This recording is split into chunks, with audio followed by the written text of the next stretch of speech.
We're shedding our masks and breaking down walls. Hell, we may even drop our drawers. That's right.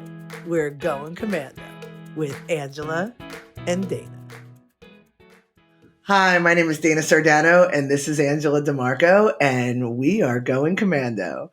Going Commando is a little show that we put together because we understand the importance of authenticity, of being who you are, celebrating that, and bringing your gifts to the world. And we're doing that, and we're hoping by doing so, we give you permission to do the same. So with that said, morning, Miss Angela. Good morning, Dana. I for our audience, Dana's a little under the weather, we could say. A little bit. So we're going to go easy on her today. I'm not going to make fun of her too much, because, I respect that you're not. Because I'm so fragile. You're so fragile, eh? So this weekend, on March 9th, it's 2024, because, this episode's going to live on for the ages. I celebrated my 14-year sober anniversary. Very exciting. Round of applause. Woo-hoo, thank you. And it's so funny because just drinking is it's just not my way of life anymore.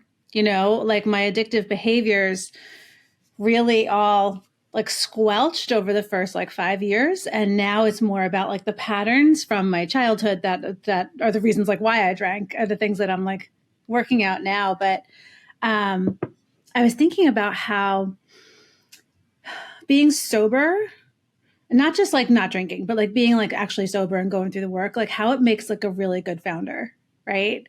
Because the reason why I drank was to escape, to avoid, I couldn't stay on my own skin, didn't have worthiness, needed the liquid courage to go out and present or, network or whatever.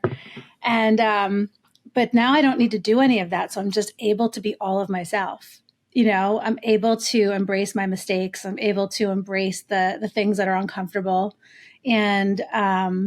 And I think it's really interesting. And when I go out now and I see adults getting hammered, I'm like, oh, what are you avoiding? Huh? Yeah. Yesterday was, we had our local parade for St. Patrick's Day. And people were like, oh, you should have come by, beers and bagels. Oh, we're having a party. We're getting and just adults getting wasted with these little kids. It's that's what St. Patrick's Day is adults getting wasted. Yeah. And it's Yeah. We talk about, or when it comes up, about your being sober, and I reference it, but I don't talk about it as much, that, I had serious addiction issues as well. Never much of a drinker, so I'll leave the rest, I'll leave the rest for your imagination. But it was that same thing. I did nothing without first medicating myself in one way or another. And as I got older, and as my problems, as my patterns and my issues became more complex, my addiction became more complex. Started with, 12, 13 years old, smoking pot before, I went to Christmas dinner, you know what I mean? Yeah. To be in my 30s and doing lines before I had to do something, and ecstasy and whatever the hell it was. And when I see other people doing these things, again, from drinking all the way up the spectrum to whatever your substance is, I never ever feel and I know you don't either, come from a place of judgment. It's never look, what are you doing? Ever. It's oh, I see what you're doing. And and over the years, I've watched my self-medicating, my substance abuse look differently depending on where I was in my evolutionary cycle. Again, it could be from food for me, it was never shopping, but I see shopping with people to promiscuity. That's right. Mm-hmm. This gal. Been there, done that. And it's just an opportunity that I'm glad you brought it up, Angela, to, if you feel the need to step outside of yourself, to numb something or to avoid something, and you're tired of that, maybe it's time to go to the root, to go to the root and, untangle some things, because I never ever thought, smoking pot was like the least of my worries. You know what I mean? It was just something that I always did. It was just what I did. Like, I was a pot smoker. And I remember saying to somebody, a friend of mine who was a drinker, and we used to have the argument, what's worse for you? You know what I mean? And I'd be like, and I'm like, dude, I'll smoke pot for the rest of my life. Like, it's not a big deal. But, again, that being like the least of the substance things. But, I don't smoke now. I say I would never, but I don't, because I've had opportunity. Obviously, I'm an adult and people smoke pot because and it's legal now, which is fucking weird. Medicinal and all that shit. But like, I don't, because I am so happy with the way my state of being. Yeah. Like, you know what I mean? Like, it feels good to have clarity. It feels good to, not, to be able to, in some respects, control what I eat. It feels good to not be lazy in the middle of the afternoon because, I did bong hits all morning. It feels good. So I don't smoke for that reason. So I feel like people, if they're looking to feel good in their natural state of being, they got to work backwards. They got to like reverse engineer it. And then the substance won't be something that they reach for, whatever that substance is, Yeah. And a good way to like pressure test if that's the case, you don't have to run to an AA meeting if you want to quit drinking. It's there. It's an awesome resource. Yeah, I didn't do any of that stuff. But what you can do is a lot of people say like, listen, I'm going to have like dry January. Okay. When you actually decide to like take a month off, take a week off, take whatever it is off, you're going to feel those moments of like, oh shit, I wish I had, but I said I wouldn't. That's what you need to do, is focus on those moments, because that's what's causing you to drink, right? You're trying to avoid whatever that is. And when I first got sober, so I drank from like 13 and everything else in between. You know what I mean? Like, I was just an addictive personality. I would like take something and be like, are we going up, down? Where are we going tonight? I didn't know what the hell was going on. But from like, I would say 13, when my dad was taking me to the gay bars and drinking, up until 35. So that's a long life of substance abuse. I had to dry myself out, basically. So I was in AA and I was a hopeless mess. And I remember like 3 months in, not having my go-tos of anything, the only thing I kept at that time was cigarettes. And I waited at least like a year before I quit smoking too. But I didn't have anything. I had nowhere to escape. And I remember like laying on the wood floor of my crazy ex-fiance's house on the bay. And I wanted to dig myself into the floorboards because I had nowhere to go. I had nowhere to go. And so that was like, okay, like coming to that kind of bottom, and that realization was like, okay, now I know where to start. And that was the hope, as hopeless as that felt. And that's why you always hear people say like, I finally hit bottom. It's like, because it's so hopeless that where the bottom is. So now you can start to crawl yourself out. Yeah. So. Yeah. I can think of a couple moments. It took me a couple moments where I was like, oh, this is bad. Like, this is this is like in that moment, wasted, being like, oh, like this is what you read about, Yeah. I always tell the story of when I was, well, I don't always, but I've told the story of when I was one night, I would come home, some fun, have dinner, I'd be drunk, I would coke, I would swear that I would like, okay, this is it, this is the last night, you know what I mean? This is it, I'm not doing it anymore, because I know that if something happens to me, they're going to find, this is how they're going to know me, Yeah. And I remember going to bed one night, obviously not being able to sleep, and now I have to take a Xanax. It was like a whole thing. And I remember hearing the words that were not mine in my head. You want this to be your legacy? Oh, I know. I heard you. That time. Yeah. And I remember like being like, oh my God, if I die, they find the book with my shit in it. They find like, I'm like, this would be my legacy. So funny how we're like totally on this tear right now, but this is so important. It's so important. You know what I mean? I know. People are suffering. People are suffering. And the majority of them are looking outward for solutions, because looking in is so fucking hard to do. But the difference is it's hard to look outside and you get nowhere, and it's hard to look inside and you actually make a difference. You actually make progress. So, Yeah. You hear the expression, choose your hard. That's what she said. But you hear that expression and, and I chose myself. Like I chose, because I learned through, again, life's trials and tribulations, what, that I was worthy of it. Yeah, totally. And if you have people who are like going back to like the business part of this, right? As adults, right? Because there are functioning people who are getting wasted and, I was getting through. Yeah, you're a succceul career woman. Oh my God. I went to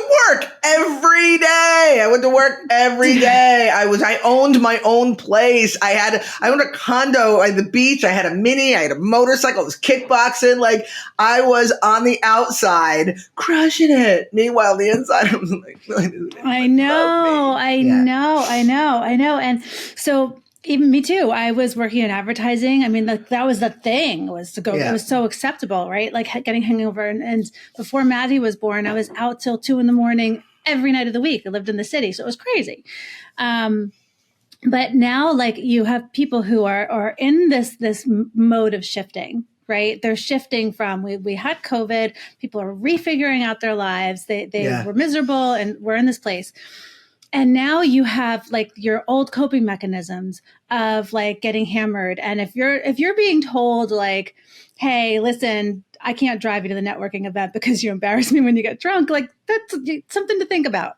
Because this is your time.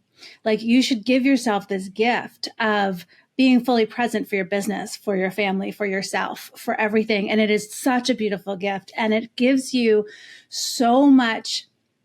I got filled with so much self-worth when I quit drinking. Like I had to learn, but I had such a deep hole. Like that's what she said. I had no self-worth at all. And just by taking those steps to stop drinking every day, it got better and better and better. Yeah, and just by taking the steps. Yeah. And I'll tell you, and I know that this is usually, you take the baton here, but I want to bring up the fact that this episode is about faith.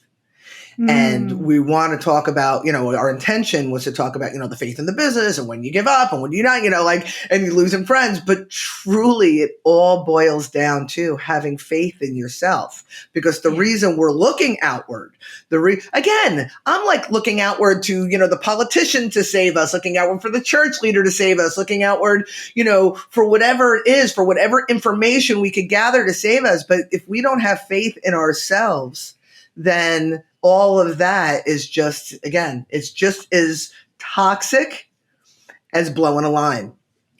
I said it is. There it is. Yeah. There's your reel. There's your reel. Why is it called blow when it's really a sniff? I mean, let's just we'll table that for another day. Yeah, it's another conversation. Yeah, it's another conversation. No, but it's so true. Okay, so yes, to bring it to what we're talking about, this is our second to last episode of the season on purpose, and we're talking about concepts that are in my book, Uniquely You, update number 52, The Birth of a Bright-Eyed Entrepreneur. And in my book, it's basically chronicles it's a series of emails that chronicle my experience in building finduniquelyyou.com. And we launched on June 26, 2022. So it's like from the start of that to launch. And so it's all like, first time entrepreneur mistakes and enthusiasm and all of that good stuff. And over the course of that like year and a half of that time, there were a lot of changes that went down. And there were a lot of things that the reason why I say like the mistakes and things that I made was because a lot of it was outsourcing. A lot of it was, I've never done this before. You must know better. I've never built a business plan. I've never done this. So you must know better, and I learned how to have faith in myself, but also in the people like you, Dane. Like you were the first person in my life that I was able, like you're the first person who was like, I'm going to do X. And you would do X. Every single time. Not to see. But every single time. Every single time. And then there were the people who were like, I'm going to do Y, and they would do like B, you know what I mean? Like, and it was just like, yeah. So I learned how to let go and have faith in people that I could trust, who I could trust, and mostly in myself. And as I gained more confidence in myself and my abilities, or my like, I know how to do that. Why am I outsourcing? Why am I giving it all away? Then it became, I don't know. It gave me clarity on who I was bringing in and why I was bringing people in and who we had to let go. And I don't know. It was a tricky time, honestly. Like that whole early time. But now, dude. Now, oh, sorry. Go ahead. I just want to know, how long did it take you? Would you say? Because I had to kick and scream a little bit to get seen. How long did it take you to really truly go, holy shit, I can count on Dana?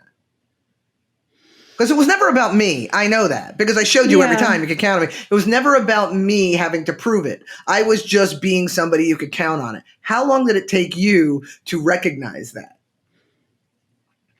I'm trying to think. So I'm feeling the emotions of the time, right? And so there was the blind faith when, that was because you, our history, you being my pledge mom in 92, I like looked up to you so much. So I had blind faith. So like November 2020, when I read you the idea for my thing, I was like, okay. Yeah. But blind faith, again, I wouldn't even call that faith. I would just call that almost impulsivity, or like, you know what I mean? Like, okay, kind of outsourcing. She said it was good. It's good. Yeah. But believing in what you were saying and trusting, like truly trusting. Yeah.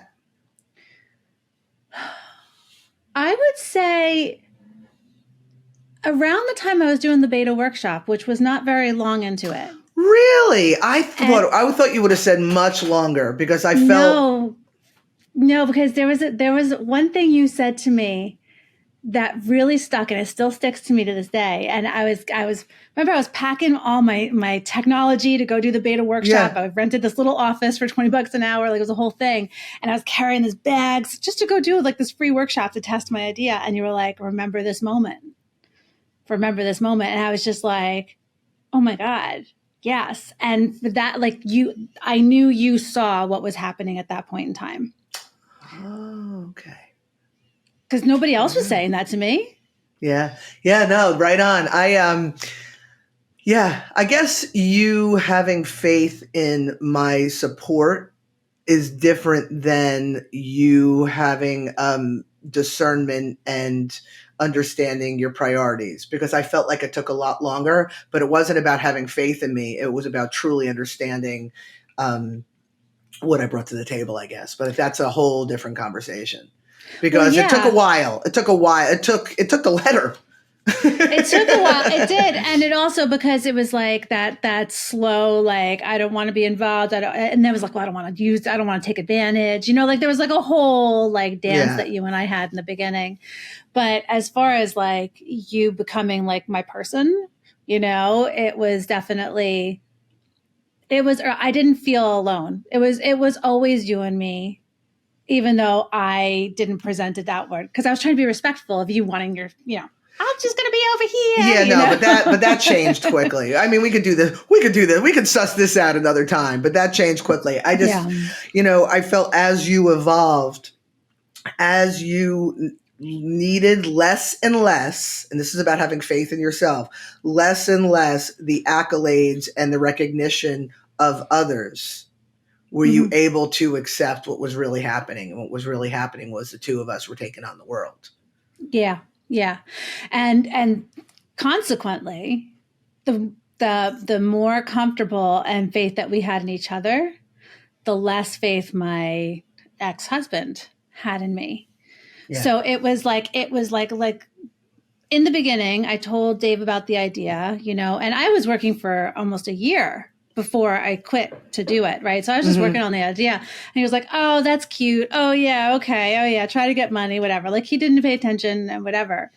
And then when we bought the house in October, and then at the end of October, I gave my 5 weeks notice because I told Dave, I was like, listen, we got the house now, we're all good, got the mortgage.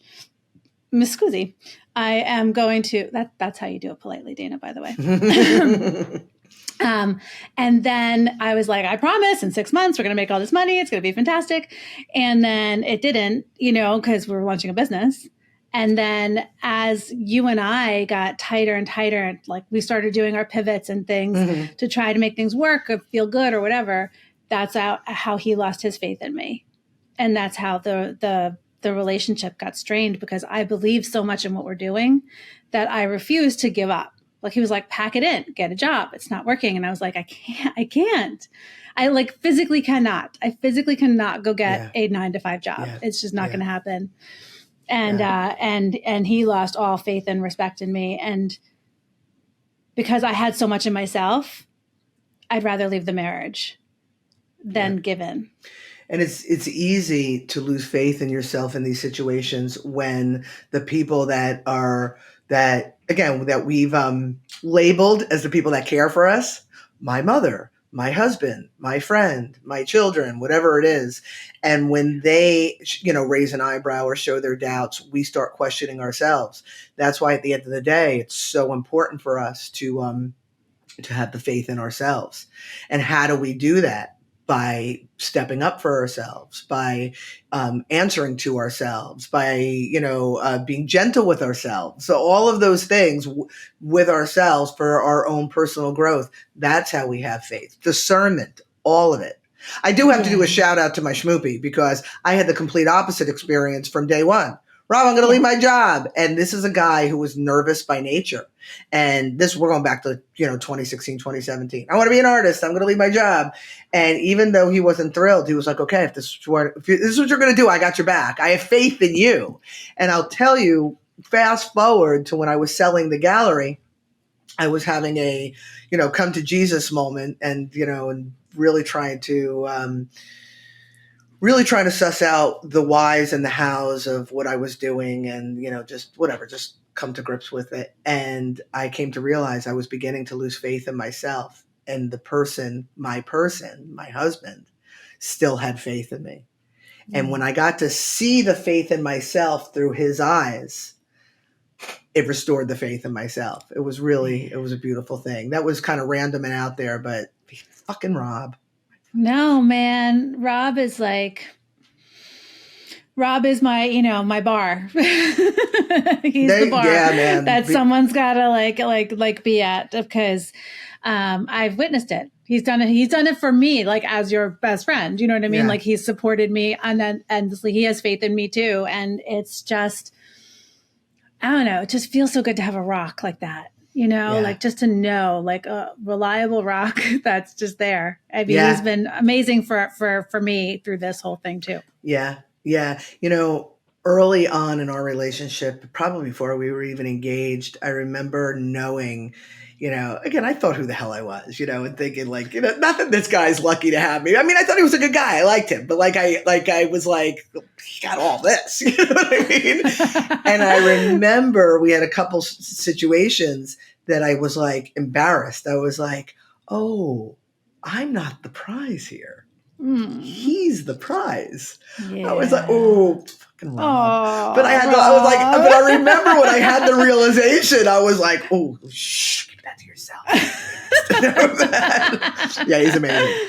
Yeah. No, it's so important. I would rather just have a very, very tiny world of people that are 100% either got my back or I have faith in, or whatever it might be, because I can't have the haters. I can't have them in my life. My family, I'm running a business, I'm about to launch a business, and nobody in my family, my brothers, who I supported my whole life, my brother's band, I was at every show and promoting the shit out of it, never once shared anything about me starting a business, never signed up for anything, just was not. They were just not there. And it was I can't have that in my life anymore. Yeah. It's just not, it's not, I don't have time for that. You hear when we see memes and you hear one-liners or quotes from gurus and cliches and stuff like that, it's easy to dismiss them. but they all come from somewhere very, very valuable. We just kind of do the light version of it, so we blow it off. But they don't say, if you could count your friends on one hand, you're lucky, for a reason. And I always in my head was like, oh, I have so many friends. I broke the mold. But no. The people that you could count on, and I think it was Nietzsche. Oh my God, listen to me. I think it was Nietzsche who said, love. But I know. All of a sudden, who am I? I think it was Nietzsche. I may even be wrong, but I think it was Nietzsche that said, love is the highest form of friendship. And when you think about it, I know back in the days when I was looking for love, I just wanted to be loved. I just wanted to be loved. I just wanted to be loved. And it always fell apart because I wasn't looking at friendship. So then another cliche, you should be friends first. You know what I mean? And I'm like, I don't want to make out with my friend. Unless it's you, Angela. I'm just kidding. But I don't want to but when you think about it, friendship is based on trust, respect, kindness, all of those things. So love would be the most, the highest form of that. And so we're in these relationships with our family because they were assigned to us. You know what I mean? And we think, oh, well, but they're family. You know what? It's overrated. It's overrated because if it's not built on friendship and if it doesn't evolve into love, the highest form of friendship, from what I understand, then what's the point? Listen, I can count my besties on like this finger. No, I'm just kidding. That's mine. Yay! No, but I'm like, seriously, like the people who I really like can like really fucking count on. One hand, dude. One hand. Same. Faith in myself and faith in my buddies. And faith in you. No, so true.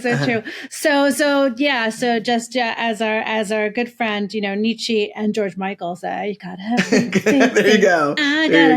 Sing it out, girl. I gotta get my wheel. I can't believe I left it over there again. Oh my God, again. Yeah. Entertain. I gotta have faith. Because it would be nice if I just picture baby, shaking. I can't find my earphones. Let me put them in my ear. Okay. So I'm really mad, guys. I bought a very expensive podcasting mic on Temu. And I can't get it to connect to my MacBook. So if there are any audio people listening to this thing and want to help me troubleshoot, I'd really love it. That'd be really cool. Thanks. Yeah, so we could do applause and we could do not a drum roll. Well, I just want to use my mic. You're also professional over there, but whatever. My mic. Ooh, my froggy voice. I got a little thing right here. Okay. All right. My mic. Take us out. Zenzi. Okay. All right. Let's see what we got. It's our sign out wheel. Oh.